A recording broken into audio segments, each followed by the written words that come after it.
Ju përshëndes gjithëve, ndodhem në Kameras, në atë që konsiderohet një lagje e fushkrujës, faktikisht shumë ngjitur me fshatin Halil, që ndodhet në të majtën time.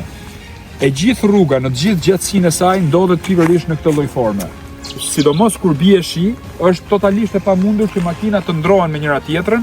Nga ana tjetër kanë qenë vetë banorët që kanë mbushur gropat e ujit me mjete rrethanore, pra duke marrë pak çakull diku dhe duke e mbushur me karroca. Shikojeni edhe nga ana tjetër rrugës është totalisht amortizuar në gjithë gjatësinë e saj. Problemi i kësaj zone është akoma më akut. Ka dy probleme. Problemi i parë ka të bëjë pikërisht me fëmijët e vegjël, që kjo zonë i çon në shkolla. Ne dimë që Kamerasi nuk ka shkollë, por ata shkojnë tek shkolla 9 vjeçare në Fushkruj dhe që të dalësh nga kjo zonë ku jemi këtu deri në rrugën kryesore apo për të shkuar tek shkolla duhen të paktën 25 minuta. Çfarë ka ndodhur? Shoferët e fugonave të cilët nuk pranojnë që të marrin fëmijët e vegjël këtu për shkak se gjendja e rrugës është në këtë lloj forme dhe është totalisht amortizuar.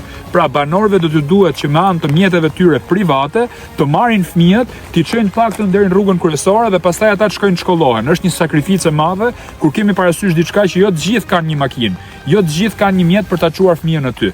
Dhe problemi i dytë që është akoma më i rëndësishëm se i pari, është pikërisht për ndonjë urgjencë. Moshat e treta kryesisht për probleme shëndetësore, i është dashur diku te 30 minuta për të shkuar deri tek ambulanca e Fushkrujës.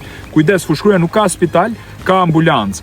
Imagjinoni për raste akute se si i rrezikohet jeta banorëve të kësaj zone.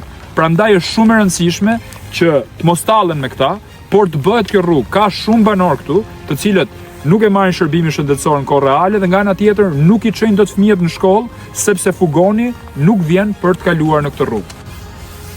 Këtu mendohet sikur ndodhemi në Zvicër apo në Austri, faktikisht jemi në Kameras, në një lagje të Fushkrujës. Si mrekulli është ky gjelbrim, këto toka të jashtëzakonshme, kjo kodër, ndërkohë shikoni rrugën. Prandaj nuk vijnë turistët sepse është kjo rrugë.